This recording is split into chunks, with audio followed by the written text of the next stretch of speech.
And welcome back to the PD Football Podcast. My name is Presh. I'm Darren. And, how are you doing? I'm good. How are you? I'm good on my own personal terms. Not good on footballing terms, but how about you? I see. I'm stressed from work stuff, but, football brings me calm. Calm. Yeah. Not Liverpool, though. Not right Liverpool, now. though. Other matches, yes. That being said, we are starting with Bournemouth versus Liverpool. And this is the first episode where we did some predictions last week that I put out. Yeah, I think I probably got everyone wrong. Yes, nearly. You said Liverpool would win 3-1. And I said it would be a 3-3 draw. So both of us had it quite high scoring. Yeah. So in that sense, we were right? Bournemouth set up in a 4-2-3-1. But instead of talking about the players that are playing, I want to talk about who's missing. So Bournemouth sold their goalkeeper, left back, 2 centre backs, and now their left wing, who are all top players. They also have 8 players injured, including their best remaining attackers, Kluivert and Tavernier, and their captain, Tyler Adams, who's a CDM. So we set up in the same way as we did against Marseille with a 4-2-2-2. And the fullbacks pushed all the way up. Extremely unfortunately, Konate's father passed away, so Gomez played instead of him. Oh, damn, I didn't know about that. Yes, he also missed the Marseille game. But condolences to him. Yes. Up front, Slot dropped Ekatike for Gakpo. Slot said that this was due to managing Ekatike's minutes, but on its face this looked like a mistake because Ekatike is playing so well and Gakpo is playing like dog shit, and the match proved that it was a mistake. But obviously we speak in hindsight. At the time I can understand the thinking, right? We knew that this game would be played mostly in transition, so it would benefit us to have 2 wingers, because usually wingers are faster than strikers. Yeah. So I could understand that from that point of view, but just thinking about it in terms of form, definitely Ekatike would have been better. Yeah, I think even as a winger, if he had to function there, I think a lot of his traits are better than Gakpo's.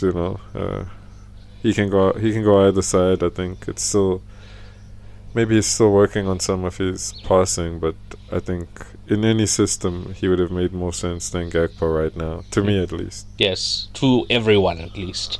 But also our next game is Karabag, right? Karabag are fucking awful. And Gakpo can play against Karabag, doesn't matter, right? It's probably going to bang a hat-trick. It's not even a must-win game. We could draw and make it through to the next round of the Champions League. But whatever. So he's managing Ekatike's minutes for that. So in terms of general play, it did play out exactly like we thought. It was mainly in transition, very much like a basketball game. It was just a case of who took their chances. Yeah, I thought just you guys would end up winning it. That was just what my prediction was based on. I thought you guys were picking up some momentum, and Bournemouth were conceding a lot of goals. So, well, I did say after the Marseille game we can't draw any big conclusions out of it because Marseille were awful. So, yeah. You draw conclusions when the other team were good. That's what I think. But yeah, in terms of Bournemouth's attacking play, if you recall, I said Liverpool's fullbacks were pushed all the way up. So Bournemouth got their best chances from attacking the space that was vacated by the fullbacks.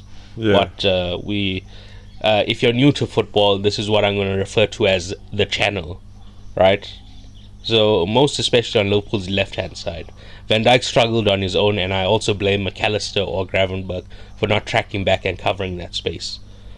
Right? Yeah, I agree. I think I think maybe some of it was them following instructions, though. I think a lot of the times when players don't drop off, because it's not like Gravenberch's had a problem with athleticism or dropping off before, so I think generally it might have been a specific way they were trying to set up, maybe related for maybe not Gravenberch, but McAllister is extremely lazy. Yeah. He may have been told to drop off, but he just wasn't doing it because he was tired. Yeah, no, I mean, but he's always kind of had that problem out of possession. Okay. But yes, and this is in fact how Bournemouth's first goal came about. Senesi hit it into the channel and Van Dijk made a mistake. This unfortunate event also injured Gomez, which leaves us with only one fit centre-back in Van Dijk. Yeah. Not looking good. But before the season started, people were saying, look, we're light in centre-back. We need a new centre-back. Gomez is not good enough. Konate has a mistake in him. And Van Dijk is getting older. We need to do succession planning, right? So Leone was a good signing, but Leone got injured for the season. Now, we definitely need to make a move right now. Otherwise, we're in big shit. And I mean, you guys pushed a bit for Mark Way, but I guess now it was overruled by Glasner at the last moment, who himself is leaving the club. So it doesn't, I mean, anyway. It benefited Man City. Yes, it benefited Man City and no one else. Anyway, in the time that Gomez was injured, it took us over 5 minutes to get Endo on to replace him. And in that time, Bournemouth scored again.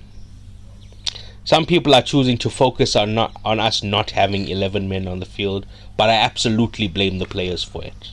Slot was shouting for them to kick it out, and he shouted multiple times for them to kick it out.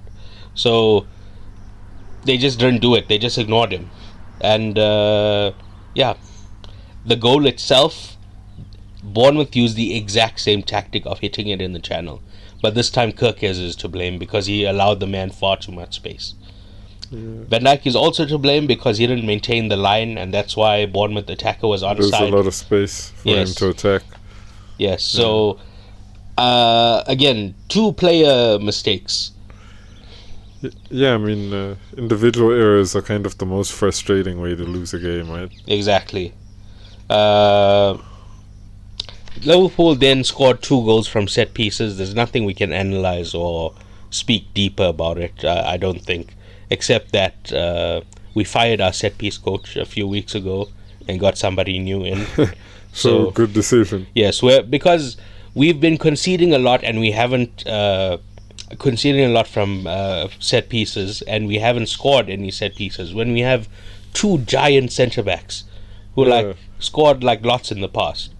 Yeah, so I mean, it was good to see Van Dijk on the score sheet again. Yeah, how is it possible that they just stop scoring? It has to be a system thing, it can't just be Van Dijk and Konate forgot how to score, Yeah, I mean, well, I guess Szoboszlai, 3 free kicks this season?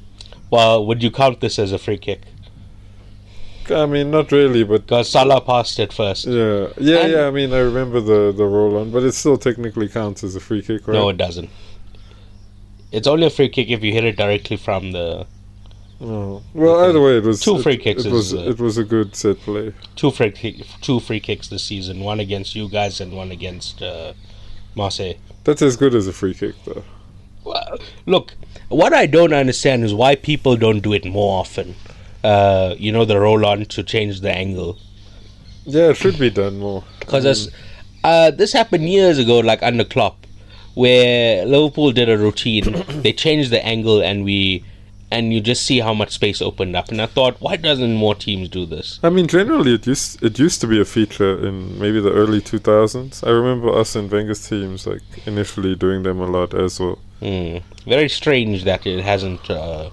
Come sometimes back. I guess teams don't go direct as much, or if they do go direct, it's usually on the player, one player ball striking, I guess. Also, it can go wrong if the person backhills it too far, or the there could be minimizing risk. I guess the backhill needs to be spot on and at the right pace for the guy to run onto it and hit it. There's positives and negatives you can say about it. But yeah, then Bournemouth score the winner from a long throw. Again, another individual error from Van Dijk. He misses the header and they score. Not much to say. Yeah, not much to say. I don't know. After the match, Slot blames tiredness for the performance because we played in Europe just a few days ago. But in my opinion, that's bullshit. I mean, I guess when managers on a bad run, they generally clutch at straws. Well, he's correct that nobody else played Champions League on the day we played, and then Again on Saturday. and then again on Saturday. We played on Wednesday and then Saturday. Yeah. Whereas like We Arsenal played on Tuesday and Sunday. Yeah. But in terms of that, he has a point, but I still think that's bullshit because he doesn't ever rotate. Endo, Chiesa, Rio, a lot of guys, Trey Nyoni, a lot of people aren't getting a lot of chances because he refuses to rotate. He plays wherever he plays everyone into the ground and then complains about it. So, yeah. What do you think his thinking is behind it? Is he maybe he's just searching for some consistency? Because did he rotate a lot last season? No. I mean, but in general, it could be like bruh, in the cups he doesn't rotate. He'll play a full strength team in the cups. I mean, there's something wrong with him. It's I don't know. Maybe it's a Dutch thing. I remember Louis van Gaal used to also play a full strength team in all competitions. Okay. Whatever the case, Bournemouth outscored us on XG 2.3 to 0.83, meaning they created quality chances and finished them off, and we were clinical but didn't create enough chances. So, taking all that into consideration, I blame Slot for this match. Again. What do you mean again? The other day I didn't. The last defeat, though, you said you've joined the Slot out brigade. Not because of performance, because of the comments he made about us. Yeah, but I mean, in this game, even though there were 3 individual errors, it was Slot's tactics which left the fullbacks up, which left the space exposed, right? So Van Dijk getting caught is part of is a runoff of that tactic. So it's a combination of Van Dijk's fault and Slot's fault, I feel, for the first goal. Kirkes' fault and Slot's fault for the second goal. Van Dijk's fault, I guess Van Dijk's fault is 100% for the third goal. But in terms of going forward, we didn't have like patterns. We just looked out of ideas. It was down to Wirtz and Frimpong to make something happen. And the system should be the one creating the chances, not down to individual quality. That's a bad sign. But I mean, a lot of people have been saying that individual quality is like fading out of the game. What do you think about that? That's a totally different conversation. No, but I'm saying, do you think it's okay? Like maybe he has the. I remember when Pep Guardiola was at Barcelona and he first came to Manchester City, he was very big on giving players freedom beyond a certain point, and I mean, he had to change to win the treble. They became a lot more structured, but it's a give and take. Maybe Slot is a bit more let the players figure it out type of coach. Darren, I think that's a very noob take that you said, because you watch football, right? Yeah. You know that 2 guys, if Guardiola trusts you, he'll let you do whatever the fuck you want. 2 guys, KDB and Messi. At no point had he ever put any restriction on either of them. Yeah, so Dani Alves didn't have much restriction. I'm Neither saying did Busquets, Iniesta, or Xavi. If he has, like, he can trust you, he'll let you do whatever you want. Guys like Grealish should be, have discipline beaten into them. Yeah, but I don't think. I think generally I think that's probably you speaking as someone who probably has just watched Pep Guardiola recently, maybe. Mm. But his Barca and Bayern teams, I think when he first got to Man City, he allowed players a lot more freedom. Yeah, but that's my point. There's so much. I think he's tried to channel the play more to like an ideology he can control. There's only 2 managers in this league that do that, to strangle the like individuality out of players, and that's Pep Guardiola and Mikel Arteta. Most other managers allow their players to, give that creativity and shine. I think. So I'm saying, what do you think in general? I think they should. You should be reliant on the system. Like, isn't Slot kind of maybe? I mean, he won the league last season. Not that it makes an excuse, but what did like Pep Guardiola's gone through seasons where he was off form as well. So what would you say is the difference from let's say this to when you guys finished 4th or 5th under Klopp? A change of tactics. We got much more possession based this year, and it's clear that we're either still in transition to becoming a fully based possession side, or Slot doesn't know how to manage a possession based side. That's what's clear to me. But I mean, the Dutch league is pretty easy. I don't know much about it, but I know the general consensus is that what he did there was very difficult to overthrow the Ajax and PSV duopoly on the league with Feyenoord. So I think in the long term he could have a vision that does focus on dominating, but I do think it could be transitionary. So it's like, how much time do you give him? Does he have all the players he wants as well? All I can judge is based on what I'm watching in front of me, right? Do you disagree? Yeah, but I'm saying he's won the league last season, and then he's had a bad season this season. So does it make sense to sack him now? Would Manchester City have sacked Pep Guardiola last season? And if they don't win anything this season, it would be 2 bad seasons in a row for him. So should they sack him? It depends. What do we put down last season to? Is it down to Salah? Is it down to Klopp's tactics that the team was like, what's it called? Like, when your body just reacts. Muscle memory. Oh, muscle memory, yeah. Muscle memory from Klopp. The league being weak. There's many things we can say that aren't the case this year. And I think the squad composition is worse this year without Luis Diaz. Not Luis Diaz the player, Luis Diaz the profile. Yeah, we could have sold Luis Diaz and bought somebody who, fits his profile, but we didn't do that. We chose to go with Gakpo as the starting left wing. We chose to not reinforce our midfield. I really think we need a defensive midfielder, especially for the big games. Gravenberch is good turning out of small spaces, but he can do that at 8. He doesn't necessarily need to be the 6, right? Yeah. Yeah, I get what you're saying. But again, the point I was trying to make before this was Wirtz and Frimpong, all the creative duties are on them. And if they can't get something going, then the whole team falls apart. And that should not be the case. The system, there should be patterns of play. There should be attacking, what do we call it?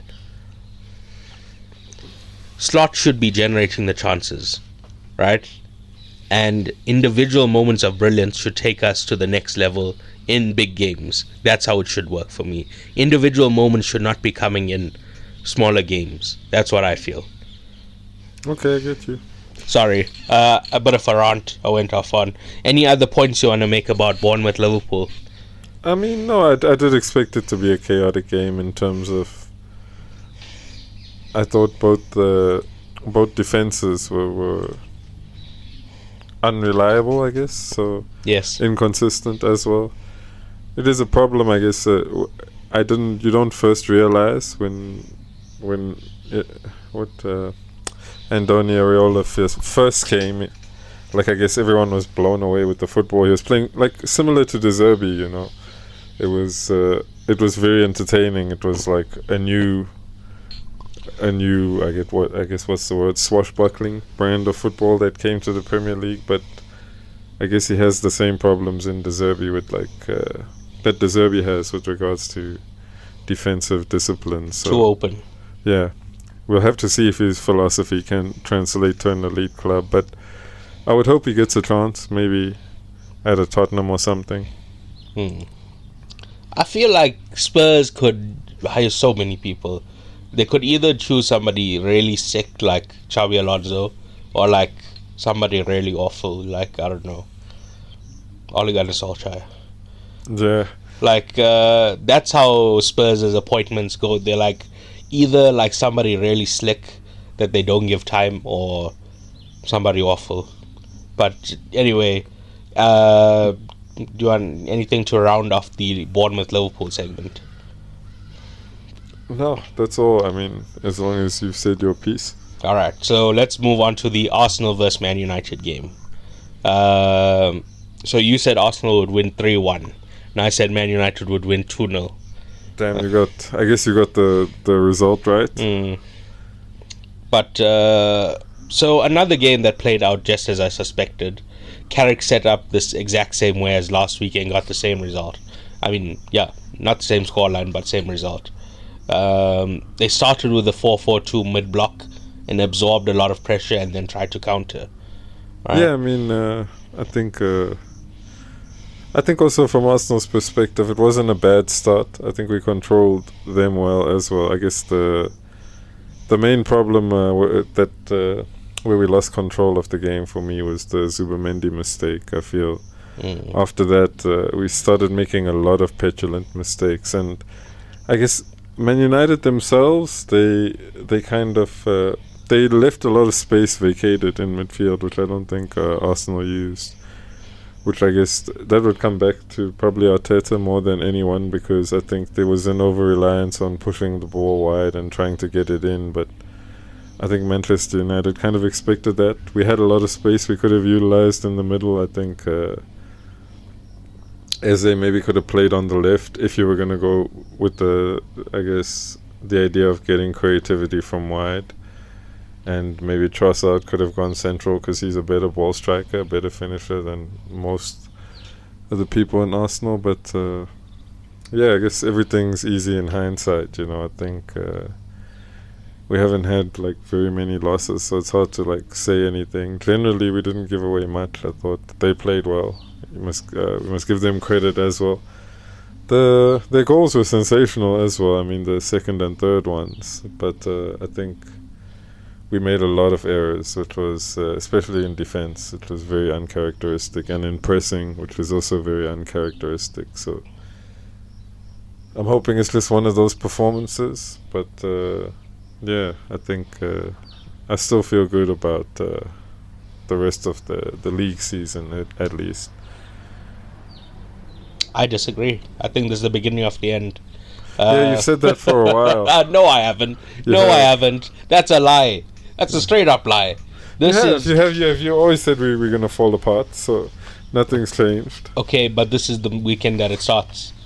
We'll see. All right. Let's see. I'm just saying, everyone sees now that Arsenal have like a soft underbelly, so everyone realizes that if they really get at Arsenal and attack, they're open to it. But they didn't get much though. They scored 2 wonder goals and one was a horrible mistake. I knew you were going to say that, right? Yeah, but it's the truth though. It's because Arsenal gave them the space to shoot from that place. I mean, it could be argued, but I mean that's the only game we've really done that this season. And Manchester City, Michael Carrick himself said, was a far easier game that they dominated from start to finish. So you're saying Arsenal were bad, not that? Yeah, I think we were poor. I think that was our worst performance of the season. I think that was the average Arsenal performance. It's just... yeah, I think you're not really understanding the way we play. That's a newbie take. Oh. I see. Anyway, I have another point about Carrick, and it's his pressing system. I thought their pressing was abysmal, the Man United press. And that's why Carrick shouldn't get the job in the future, because he had individual players going after individual, players. Pressing is supposed to be done as a team, right? They're supposed to move in unison and then trap the player and then use their the numbers to overwhelm them and get the ball back. Yeah. Arsenal opened the scoring from a well-worked ball finished off by either Martinez or own goal by Timber. So the replays were the replays were unclear to me. So either or. I believe they gave it to Martinez in fantasy, which is good for me because my brother has Timber. So yeah. Then Zubamendi gifted a goal to Brian Mbeumo against the run of play, but like you mentioned, that's Arsenal becomes shaky after that, and a lot of nervousness starts to creep in. For Man United's second goal, there was a lot of like 1v1. Okay, so for United's second goal, there was a bunch of interplay in midfield, and then Dorgu with the wonder strike. Yeah, I mean, also we have to mention Bruno Fernandes again, best player on the pitch. I thought. Said the same thing last week, and true again this week. Yeah. Now that he's been unleashed from the crook Amarim. He's kind of a maverick player, selects his best performances in the big games, but I guess he's whether his career path was the right choice or not, we'll see. For what's this? I missed Arsenal's second goal. Marino. Well, yeah, if you could explain what happened there. It was a set play, of course, but yeah, typical great delivery from Saka. United's keeper comes. His name's Lemons, right? He misses it, and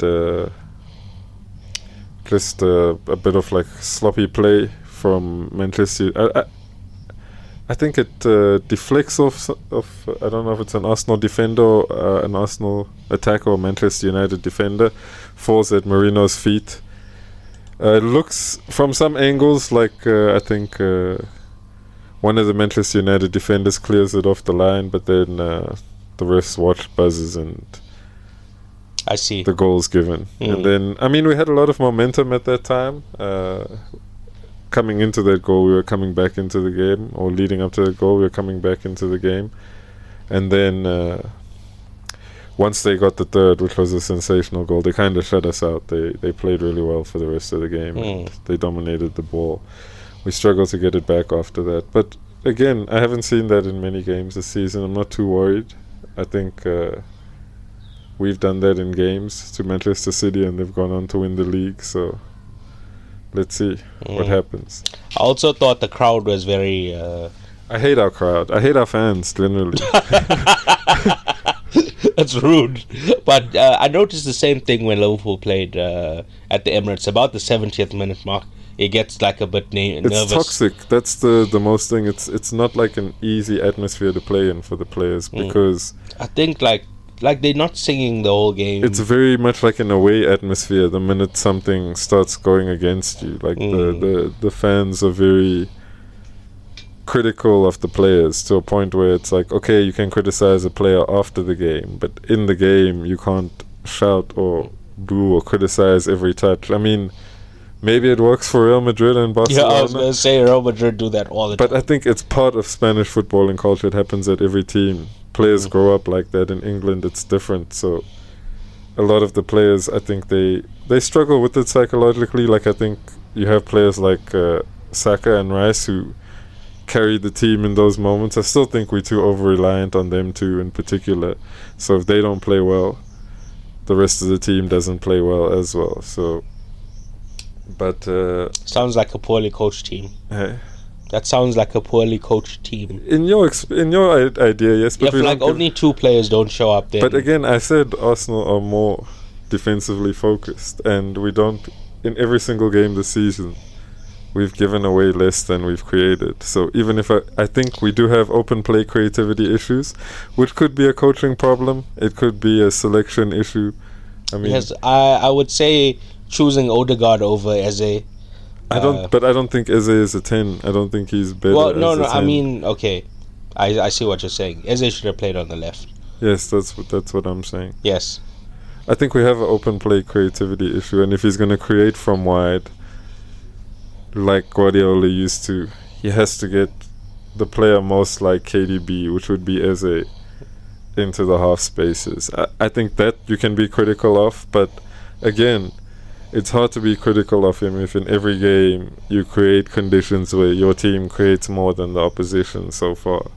So I don't think coaching wise, I think he has a few flaws. I really thought he was too like cautious. Again, the same thing against Liverpool. He was just like, why don't they attack?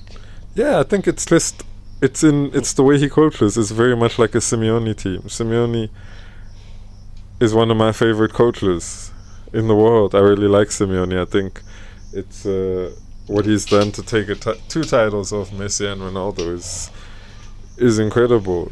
Like it's really not the best to watch for everyone, but I think you have to respect it for what it is. And No, I think you don't. you don't have to, yes, Yeah, but at the That's end awful. of the day, I don't want to watch defensive football. yeah, that's Fuck fine. Simeone. That's your idea. But Antonio Conte, Rafa Benitez won you guys the Champions League that way. Yes, I was a child. What did you expect me as a child to be like? No, Oh, but I'm this saying- guy's not playing fluid football. Get out of here. Some of the best players I are didn't also, understand at the time that. but some of the best players are also developed in defensive systems. Like, I think the reason a player like Steven Gerrard, for example, was able to become complete was because of the responsibility he undertook in a defensive system. Same thing with Frank Lampard. For example, if you put Didier Drogba in a system where he gets the ball all the time, he's not going to look like a top-class player, honestly. Well, you always take these snide little remarks at Drogba. Hey? No, he's one of the best players. He's a maverick player. I'm just saying that his talent is also kept up by a defensive system. You saw at Ivory Coast when they tried to play attacking football. As soon as he left, they won. I see. Are you happy? Yes. Oh my God, this guy. And what about Henry? Henry, I'd say Henry is like probably an elite talent, but I don't say he has the maverick qualities of Drogba. But I've always admitted that he does. He's not as much of a maverick player as Drogba. In terms of expected goals, Arsenal had 1.58 to United 0.98, which indicates Arsenal were in line with XG, but United were extremely clinical in their. That's the thing. I don't think like two of the games we've lost this season have had 2 wonder goals in them. That doesn't happen every week. I understand what you're saying, but follow this logic, right? Elite finishers who are clinical are going to score against Arsenal. Yeah, I don't think that's like even if you make that argument, we've lost less than any team. These clinical finishers, they come up in the big games, right? Yeah, and we've only lost 1 big game. You lost 2. Okay, against you guys, but you guys are not a big game right now. United on a big game, and you lost to them. Well, they're on a good run. I'm right. kidding. Okay, we've lost 2 big games. It's normal. I'm just saying, I don't think this is sustainable for Champions League, and I don't think we were expected to win the Champions League this season. Anyway. Why? What is this false? Well, not from my perspective. Well, I still see Barcelona as being better than us. If Every clicks. team should be going for every competition they can. That's how I feel. Yeah, I think we still have time to improve. If we win the Premier League, that's good enough this season. Go for the Champions League next season. Arteta has so low expectations of him. He has the best squad, and you just want the Premier League when you should be going for a quad. No, you don't need to go for it. We don't have the best squad in the world. This is not a squad that's comparable to Man City's treble-winning squad. Why do you say that? Because I don't think we have the same type of It doesn't options. necessarily have to be the same quality, because the seasons are different, right? The quality of teams around City a couple of years ago could have been higher, and the quality of the teams around Arsenal now could be lower. They weren't, though. It doesn't. No, but I'm saying you don't have to be the same quality as that City team to win 4 trophies. You don't. I think you do, though. Well, I think the quality of football is just as high now. Hansi Flick's Barcelona, Luis Enrique's PSG. That's 1 trophy. What about the other 3? Yeah, I think we can. We in the semi. We're probably going to get to the final of the Carabao Cup. Well, we'll see about We'll that. probably win the Premier League. We'll see about that. We'll see. Okay, all of this is hypothetical, but if at the end of the season we win 1 of the 3 trophies, that's fine for me. Caribou. I would say, oh shit, what did you mention just now? The 4-point gap. It's a 4-point gap. Aren't you, feeling the hot breath down your neck of Man City play Tottenham this weekend. We all know how that ends. Yeah, I don't know what conclusion I'm supposed to draw. This is not the Spurs of old. This is Thomas Frank Didn't Spurs. they beat them 4-1 last season? This is Thomas Frank Spurs. This is not... and Postecoglou Spurs. Yes. And Postecoglou won the Europa League. That's much more than Arteta. Okay. Any other points you want to make before we end the Arsenal vs Man United segment? Yeah, I think people just need to calm down. It's not as bad of a result as people think it is. We've still comfortably been the best team in the league, so I don't think we'll throw it away. And I think the exact opposite. I think this is as bad as you think it is. You should panic. Arsenal are throwing it away. It's kind of like the only question is, will it be Villa or City that capitalize on this? Both of them are only 4 points behind. So if that's what you think. It's not what I think. They're 4 points behind. That's a fact. I'm saying if you think they're going to capitalize on it, I respect your opinion. All right. I'm just thinking. I look at Arsenal's fixtures. It's looking spooky. That's all I'm saying. We'll see. Now onto the miscellaneous section. Some hot, quick hits. Whoosh! So quick. Hot. I didn't watch any other games. We just watched the highlights now. Yes. So we're just going to go through the other games quickly. Just a couple of quick points, couple of just what did you think on its face. Boom. Right? So I did actually watch this game. West Ham 3, Sunderland 1. It was the early kickoff on Saturday. No, I didn't watch that. I was at work. So in the first half, Jared Bowen with a goal and assist. Listeners, Darren hates Jared Bowen. He thinks he's a bum. In my opinion, Jared Bowen is one of the greatest right wings in the league. He should have replaced Salah about 4 years ago, but our owners are cowards and the fans wouldn't have liked it. But that's the truth. That's the truth on what should have happened. Anyway, Jared Bowen with a goal and assist.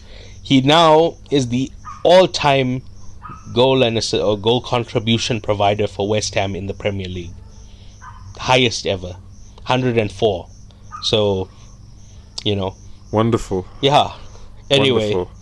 Congratulations. For the assist, he put in an alright cross, but Somerville's leap and header was what made the goal special. He really powered that header home, right? Then West Ham were awarded a bullshit penalty because their player Skulls clearly dived. It was like when the player jumps into the other person and gets a penalty. And then they get the contact. Yes, it was really the referee had the wool pulled over their eyes, right? Nevertheless, Bowen converted very powerfully, and I don't know why you're laughing. He did. He did. No, just you had to the way you described it. Okay. Mateus Fernandes scored a wonder goal. He really powered that one home, right? So it was 3-0 to West Ham.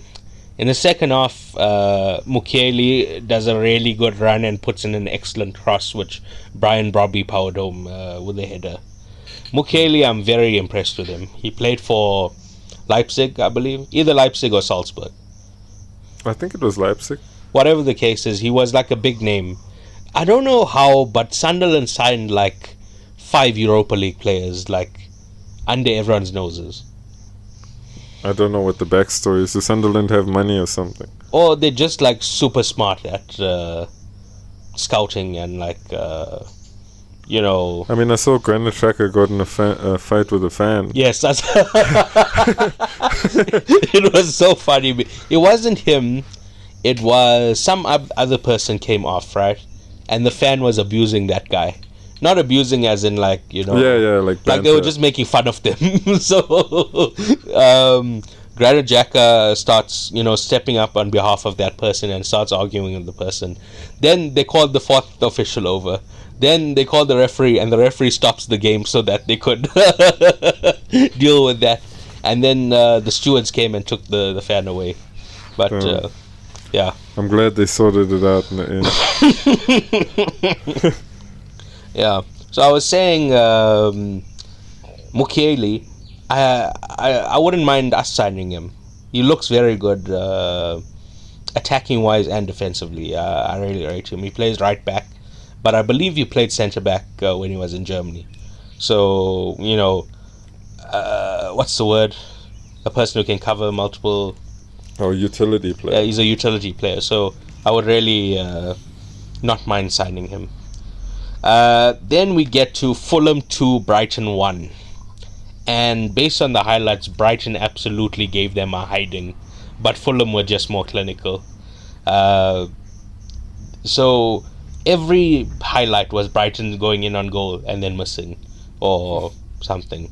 But they did have a goal ruled out.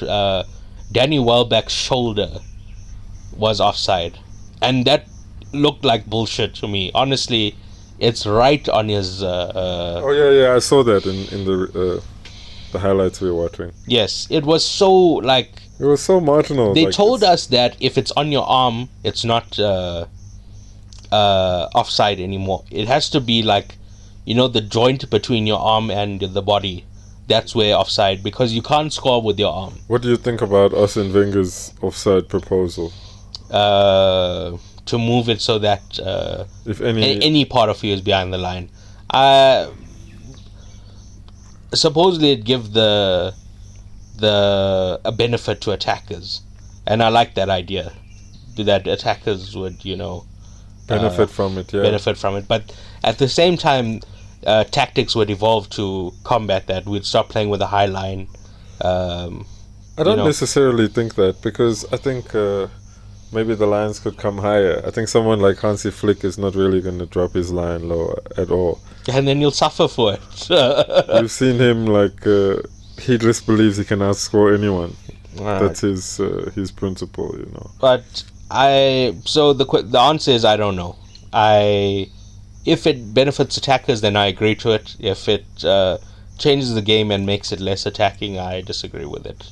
But who knows? Say. Yeah, it's hard to say from the outside looking in. So that's why I don't want to really. I think it would just make it easier to not have to talk about marginal decisions for But I think there would 5, still be 6 marginal minutes. decisions based on that. Just the point of contact would be the last part of the body, not the first part of the body. Yeah, I guess so. But okay, yeah. I mean, I guess if they're ahead of the play, but I mean, yeah. It's interpretive. Yeah, but Fulham. Okay, so the Brighton goal was kind of a wonder strike from Ayari. You joked while we were watching that they'll sell him for 100 million after that goal. Yeah. It was really such a good goal. Fulham, one ball over the top to Kwesi's end and scores. Just really not a tactical thing. Just Brighton were just piss poor at defending. Then we spoke about the goal that should have stood for Welbeck, and then Fulham score a incredible free kick from Harry Wilson, who's having an unbelievable season. With wonder goals. Yes. Yeah. He's in my fantasy team, just holding everybody up. He's like Atlas at the bottom, holding up the world. He is doing incredible things. Yeah. Burnley 2, Tottenham 2. Damn.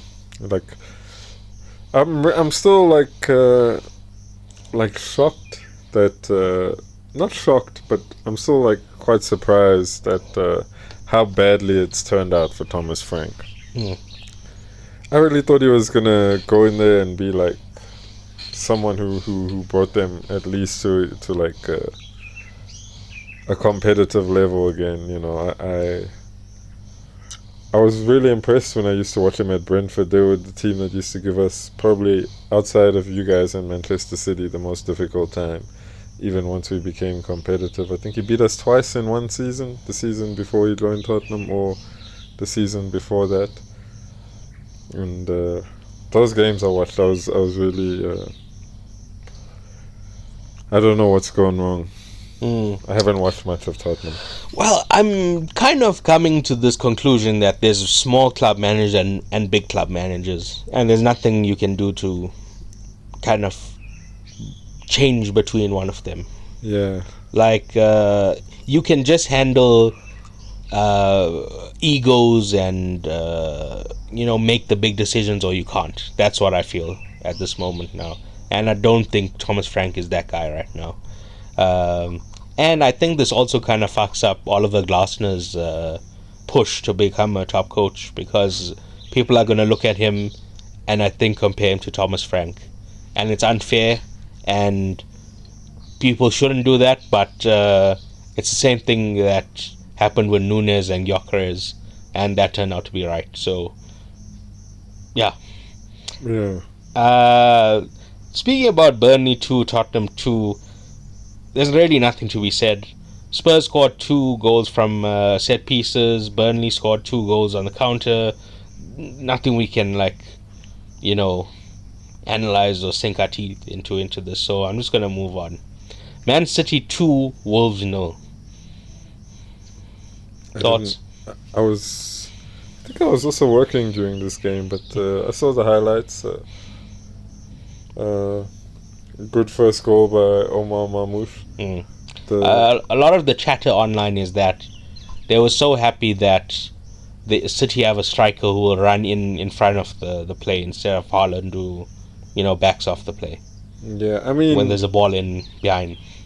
It's good to have the option of both, because I guess they could go for either. You have one who backs in, and then I guess you have Semenyo who can kind of do everything in the front line. So I mean... Yeah, sorry, before we speak about the game, well, we already started speaking about the game, but Haaland and Foden benched. Yeah, I mean, I think that was coming, given recent performances, so... It worked out in the end. I mean, I guess the controversy, the main talking point was the handball, whether it was or wasn't that's a the next handball. thing.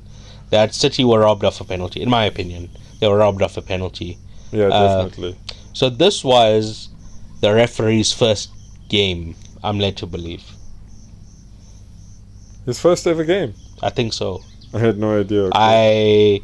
Either it's his first game or he's like very, very new. Well, hopefully he doesn't get a second. I'm kidding. So this guy, he gave it as a non-penalty. VAR said, "Hey, go have a second look." He went over and he kept it with his decision, which is a very... Oh, I thought I'd never seen this ref before. I was like, who's this guy? It's a very kind of powerful thing to do, because it's almost certainly that if VAR is telling you to go have a look, you've made a mistake. So, backing yourself in that situation, I rate it, but he was wrong. So, yeah, I admire the confidence, but you were wrong. Yeah. Are we done with that? Any other talking points you want to mention? Nothing I could think of. From what I could see, was just a dominant Man City performance. All right. Crystal Palace 1, Chelsea 3. I did watch a bit of this game, I think. I don't remember where I was, but I did watch, I was watching it in and out. I mean, I don't know what to make of it. It's still early days for Liam Rossignol.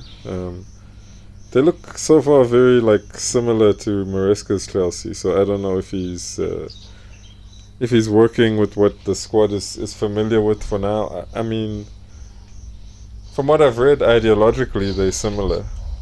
I very highly rated Maresca, so if he can hit that level, then good for Chelsea, I guess. But some of the individual play as well was really good. I mean, Estevao scored a goal that almost looked like a traditional Willian goal for Chelsea. I mean, from the way he ran with the ball to the way he finished it. João Pedro, again, just some days he's unplayable, in this game, and other days he disappears, so I still don't really know what to feel on him. I would still want him at Arsenal, though, if that's if I could have him. Well, I would say that the Palace keeper had a nightmare. The first 2 goals were directly at him, and he just fluffed his lines when they scored. Yeah.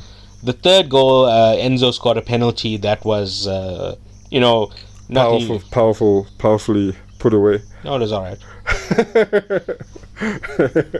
It was fine. Okay. Yes, the keeper didn't move. The keeper assumed that he would Panenka or get it straight down the middle or something like that. And Enzo just slotted it to the right. Then Palace had a what's it called? Concession goal. Consolation. Consolation, yes. Concession goal. Concessions are every goal is a concession goal. What? Because you conceded. No, concessions are like popcorn and That's a stand, but I mean, concession is also conceding. I don't know. Anyway, the Palace keeper went straight at me. Just made a mistake. I didn't see the lineups, so I don't know if that was Dean Henderson or not. But yeah, that was very poor. What I will say is, in our last game that we covered, we also saw that Chelsea were very clinical. So, clinical is the word I'm putting around the Liam Rosenior tenure so far, because that's all we've seen: clinical, extremely clinical goals, and yeah.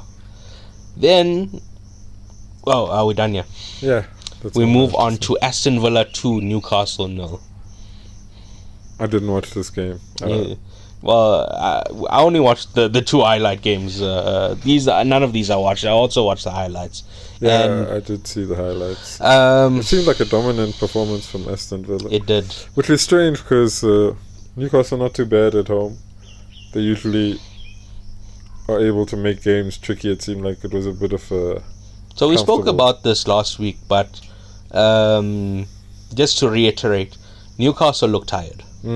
That's the number one talking point I saw online after this game. That Eddie Howe's style of play is not relentless running. Yes, it's not sustainable, and they're trying to compete on four fronts, and it's just not working out. Therefore, either they need to change tactics or change managers. I mean, in a lot of ways, I think he's like...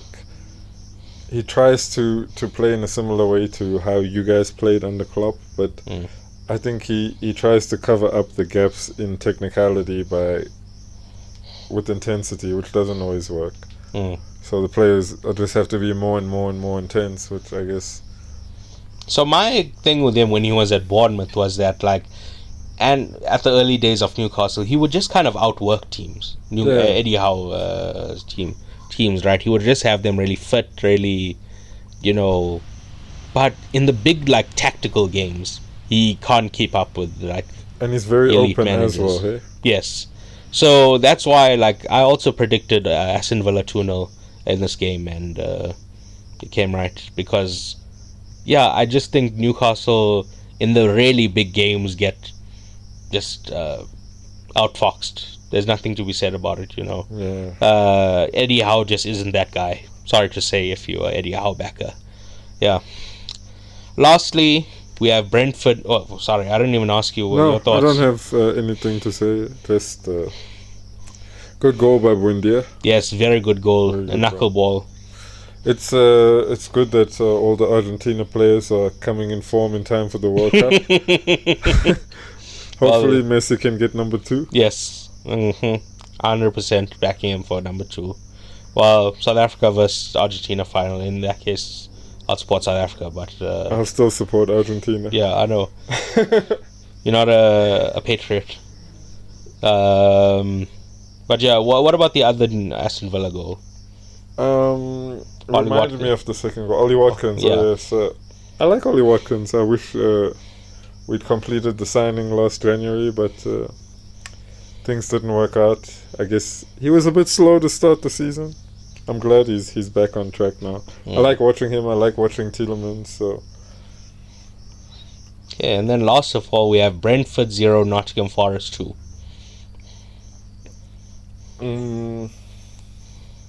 What did I even predict this game as? I don't remember. I cannot recall either. But yes, I said Brentford 1, Nottingham Forest 0. So I got this totally wrong. How many did you get right? I don't know, like 4, 5. Oh, I was probably like 1. But yes, so I thought this game was the exact same as Fulham v Brighton. Brentford had all the chances. Like in the highlights package, it was just Brentford chance, and Nottingham Forest had 2 chances and they scored both. And yeah, just extremely clinical display from them. Nothing else to say. Yeah, nothing else to say. I mean, I guess Brentford could have been more clinical. That's it. Any other points you want to make about this weekend's football before we close it off? Because I think we're done here.